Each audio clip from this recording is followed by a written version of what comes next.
Hello, my beautiful mythical creatures. Ace here, back at you with another chapter of Someone Like You by Sparky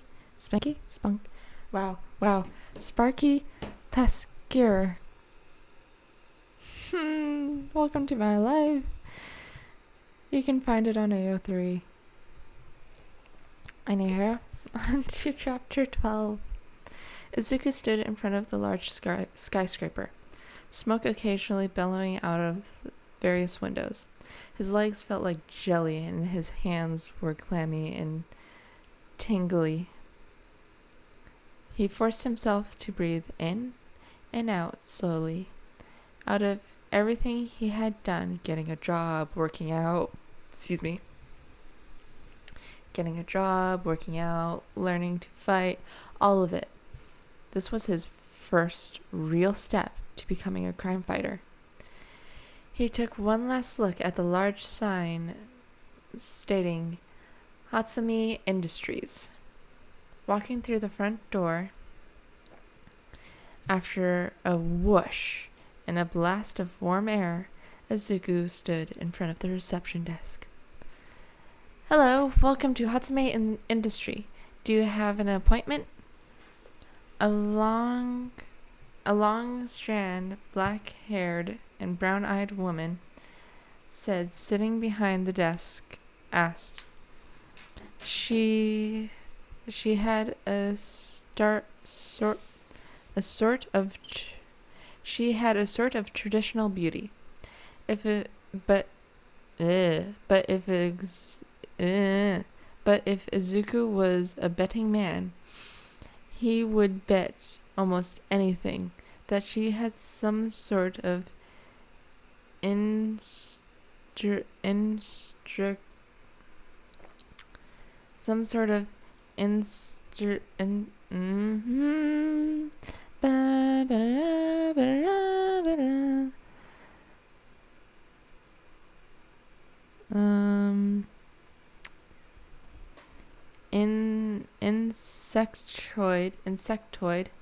insectoid mutation based on the clicking that came from under the desk, and the slight fangs poking out from underneath her top lip. Yes, my name is Midoriya Izuku. Yes, Midoriya. It looks like you're right on time for your appointment. If you take a seat, I'll have your escort know you are here, she said, and indicated with her hand. Thank you. Izuku turned around and saw a small, sectioned off space in the lobby. He walked through the doors and was met with about a dozen chairs reminiscent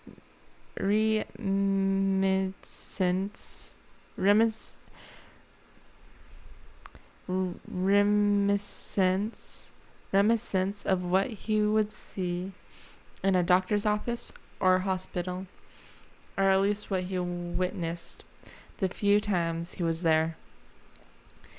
There was a couple tables breaking up the chairs with small succulents atop each one. Izuku had only been sitting down for a couple of minutes before someone walked into the room. A woman with a blue suit jacket and pencil skirt looked at Izuku. Midoriya Izuku, she stated. It was pretty obvious who Izuku was. He was the only one there, after all. Izuku stood. Follow me, please. Izuku followed, her light brown hair flowing freely behind her. They walked past the receptionist. Izuku couldn't help but peek at the woman behind the desk. As he walked by, he was pleased to see the Admib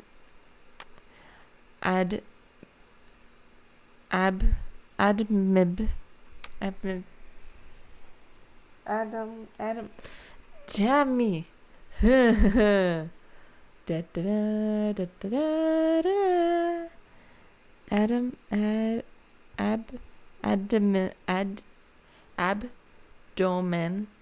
abdomen of a spider. Izuku was so happy of being right, he nearly skipped. But due to being in public, he simply walked lightly instead. Behind the desk was a hallway with a row of doors on each side. The women slowly walked next to Izuku. I'll have to apologize in advance. Izuku looked at her with a brow raised. Why? The designer you were assigned is the daughter of the owners. She's a little erratic, she sighed. She's an absolute genius, but God, is she a handful. She put a hand to her forehead and rubbed her temple. She blew up one too many of her inventions, and Ashley set her lab on fire. So her parents figured this would be a good time for her to actually take an order and learn a process rather than just making whatever she wants.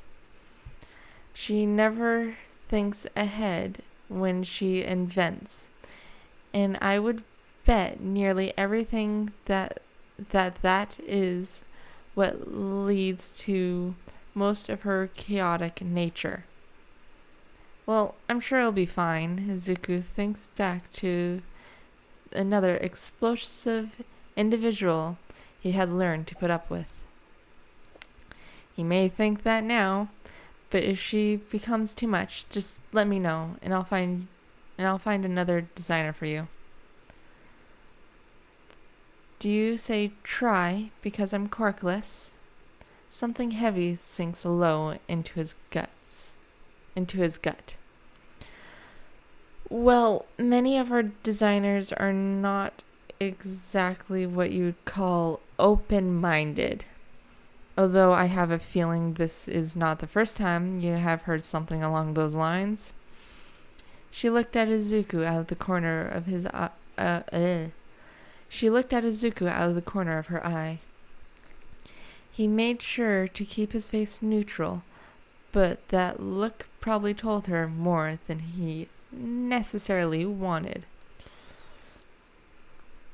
They stopped at an open door leading to a corner office.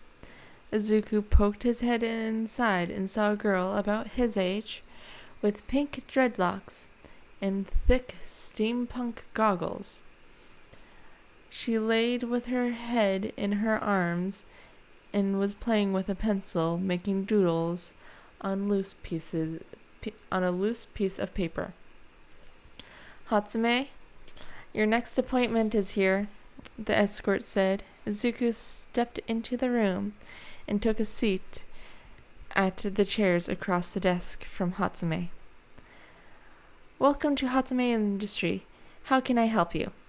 Hatsume asked, her voice muffled by her face being squished into her arms. Hatsume, did you even look at his request file? Hatsume sighed and pulled a file off a large pile in front of her. She laid it on her desk and opened it and began skimming through the information. Izuku noted a form with his personal information and request for needed equipment. Hatsume's eyes snapped to Izuku. He jumped in his seat when she quickly stood from her chair. You're quirkless? She said with awe. Yes. Is that going to be a problem? Izuku asked. He really hoped Hatsume would join the short list of people he had met lately that didn't seem to care he didn't have a quirk. If this was going to be a problem, he was going to have to figure out how to make things himself. Based on what his escort implied, finding another designer would be impossible otherwise. It would take far too long to come up with the money for the needed equipment, not to mention storage for it. The cost of materials, learning to make the equipment, and the time required to make it. It would push back his timetable significantly. Problem? There's no problem. It's perfect. You're a clean slate. You don't have a quirk. I have to work around. You don't have a quirk I have to work around. You would infinitely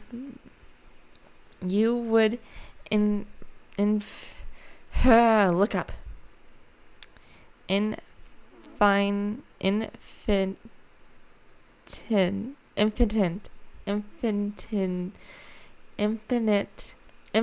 You have infinite possibilities. Hatsume took both hands and swept everything off her desk onto the floor, including Izuku's request form. Hatsume! The escort exclaimed. Izuku saw her throw her hands in the air, starting off. I'm done. What kind of babies do you want? Izuku's brain blue screened. I'm sorry, what? What kind of babies do you want? How about some artificial lungs? How about a flying car? Let's retry that. I skipped a word. How about artificial lungs? Or how about a flying car? I've always wanted to make one of those, but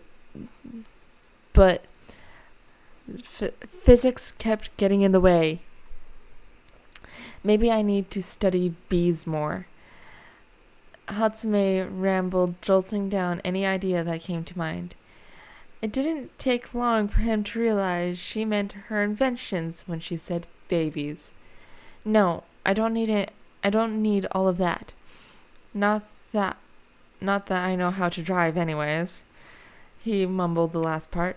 Oh? Well then, what do you want? I'm looking for protective clothing, headgear, footwear, and weapons. So basically the whole deal. Yep. Okay. So what kind of properties are you looking for in the gear? For protective clothing, I want it to be slash-proof and bulletproof. It could also be heat and cold resistant. It also should be heat and cold resistance. Well, you just want everything there, now don't you? Well, you just want everything there, now don't you? Hatsumi asked with a giggle. Oh, this is going to be fun. Izuku smiled, but gave a small laugh back. The footwear I want steel-toed, but still flexible in the rest of the shoe.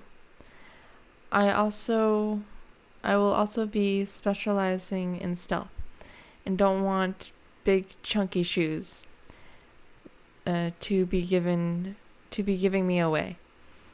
They should also be sound dampening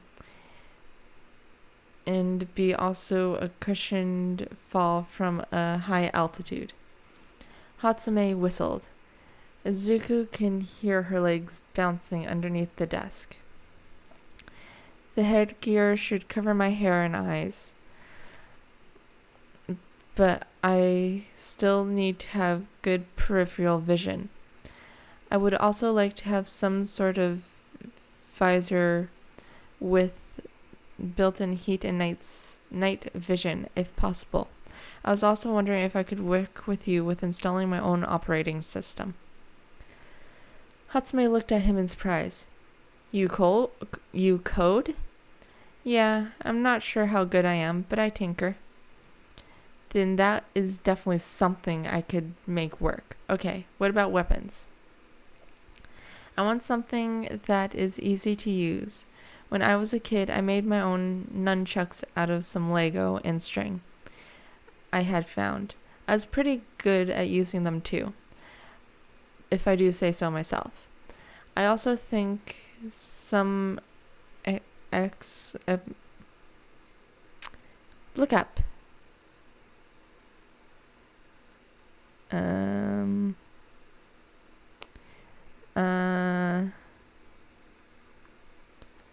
iskima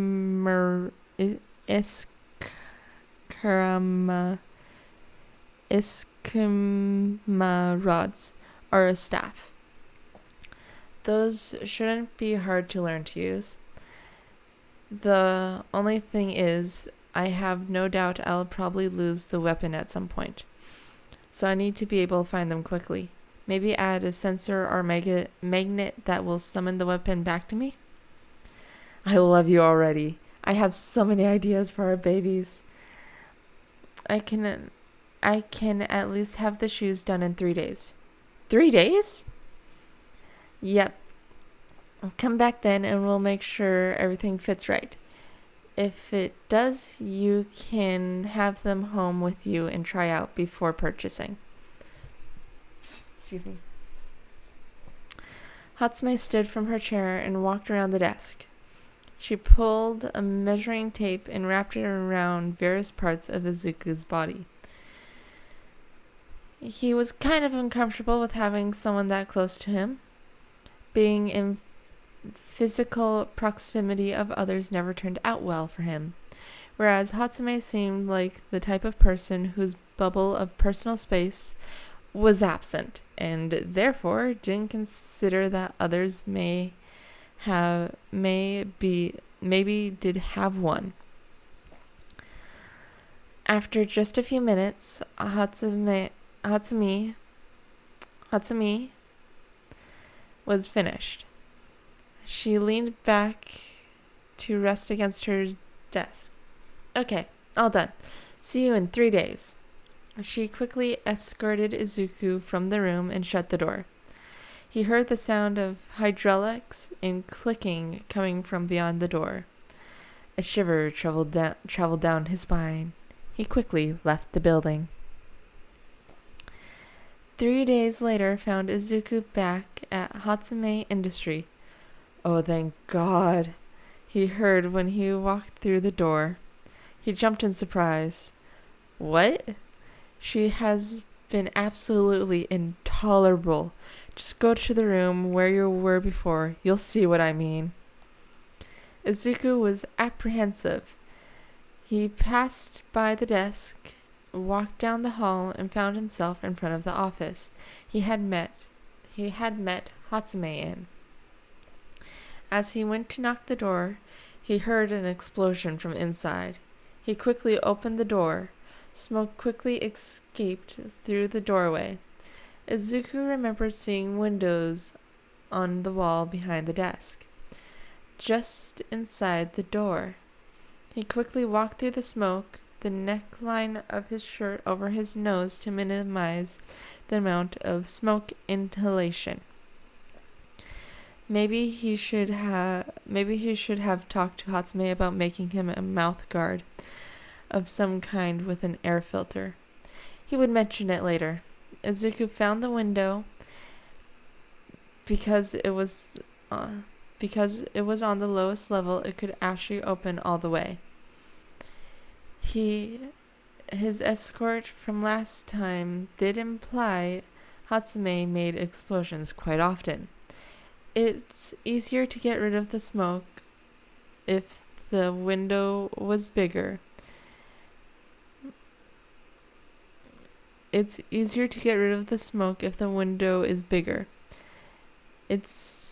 That's probably also the reason for the corner office. More windows equal more space for smoke to leave. Opening the windows, Izuku heard fans start. The smoke quickly dispersed. What met Izuku's eyes was more than he expected. The office was much larger than he anticipated, and he now understood what the hydraulic sound from last time was. The entire wall was gone. It had opened to reveal an entire lab hidden behind the wall. Did he mention that everything was in disarray? 'Cause it was. There were a couple of tables towered with scrap metal, cloth, and particularly fine finished and partly finished pieces of projects. Some even looked Some even looked singed, probably from past explosions. Oh, and there was also one Hatsumi Mei. Izuku had discovered there was a nameplate on the door, which was not visible the last time he was there. Cackling like a madman over the remnants of whatever was that exploded. "Ah, you're here!" she exclaimed. "I got some of the babies finished, but this visor is being temperamental. Children are just so fussy sometimes." She shook her head.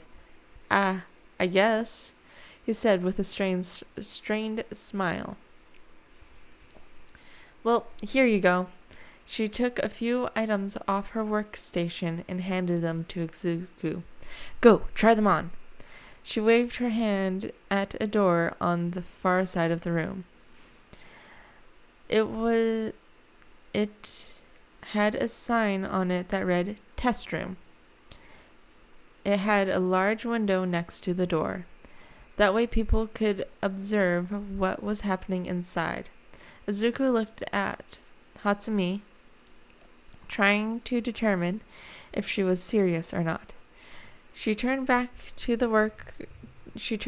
work on her exploded project. She had no clue there was anything wrong with what she had told Izuku to do. He sighed and headed for the room. Izuku opened the door and stood right on the inside of it, as far away from the window as possible. He took off his clothes and put on the outfit he had ordered. It fit perfectly, almost like a glove.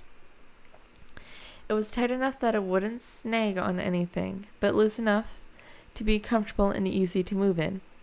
It was mostly black with a few strips of dark green and gray, almost like camo, which made sense when it was dark out. Nothing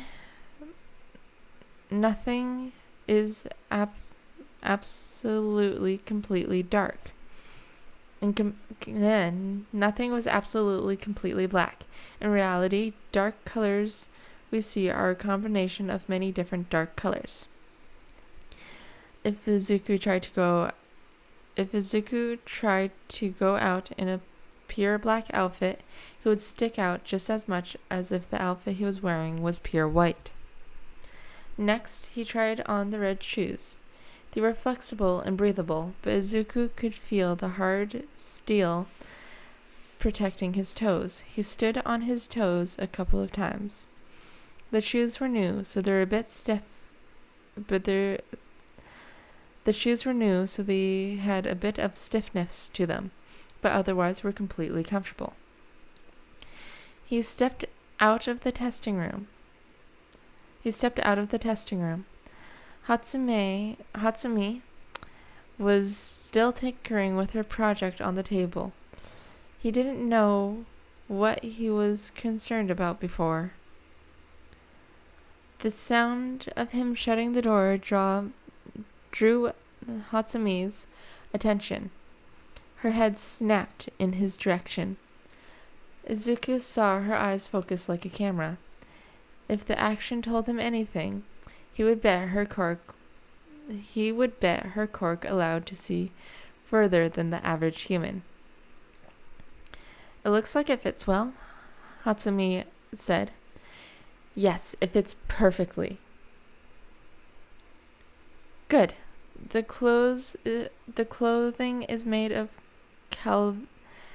Cavalier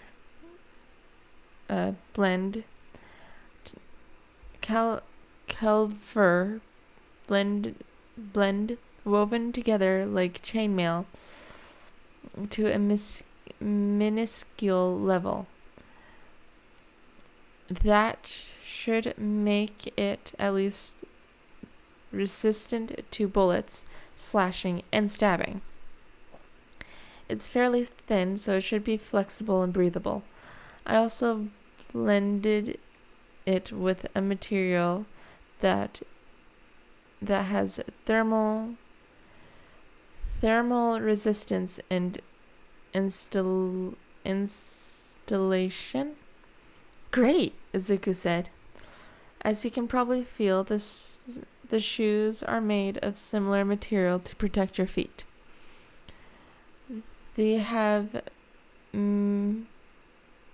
micro thin steel toe to keep them light and strong enough to protect your toes. I have to admit, that was a challenge.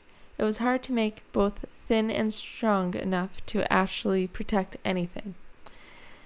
Izuku jumped, feeling the soles of the shoes flex with his movement. Okay, you can go ahead and change back. You can wear the shoes out, so you can break them in. Izuku nodded and walked back into the testing room. He changed back to his street clothes, sans the shoes. He put his new ones back on. He walked out of the building. He would bet that no one would even able to tell the difference. He went to leave the lab. Hatsume's head snapped back up from her project. "Oh, wait!" she exclaimed. Izuku turned back around and watched as she ran towards him. "What is it?" he asked. "I forgot to show you another little something I added." She kneeled down and grabbed one of Izuku's shoes. "Hey!" he yelled as he fell backwards into a wall, his hands smacking harshly against the wall to keep him from falling further. Izuku watched Hatsume bring the shoe up to eye level. "You see this little piece at the end of the shoelace?" "Yeah," Izuku said, brows furrowed. They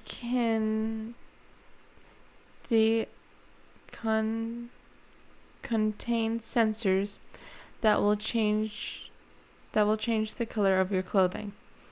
One shoe does your clothes, the other shoe and one shoe does your clothes and the other does the shoes and weapons. You just twist the ends," she demonstrated, "and will change colors." Izuku watched the shoes change from the red color to orange, to pink, to yellow, to rainbow, then black, then back to red. Izuku perked, watching the shoes change colors. That was not something he had thought of, but thought that could be extremely useful, especially if he's trying to pursue someone. If he was made, all he had to do was change the color of his clothes and he would be invisible again. He wondered if he could actually manipulate the colors to literally make himself invisible. An idea popped into Izuku's head. "Wait, you can change them any color, correct?" That's right, Hatsume replied. "Do you want a different color? I figured red was your favorite." Izuku felt his nose clog slightly and eyes water. He brought his fist to his mouth and coughed. Yes, please." "Okay, what color would you like them changed to?" "Black. I hate the color red." And that is the end of Chapter 12. Chapter 13 will be up next, and I'll read you the first little bit of Chapter 13 like normal. Chapter 13. Who knew a new pair of shoes could make someone feel so confident? For once in my life, Izuku didn't feel like he was standing out. I'm so excited for Chapter 13. But that is the end of this chapter. Until next time, my beautiful mythical creatures, peace out. Remember, stay hydrated and eat donuts.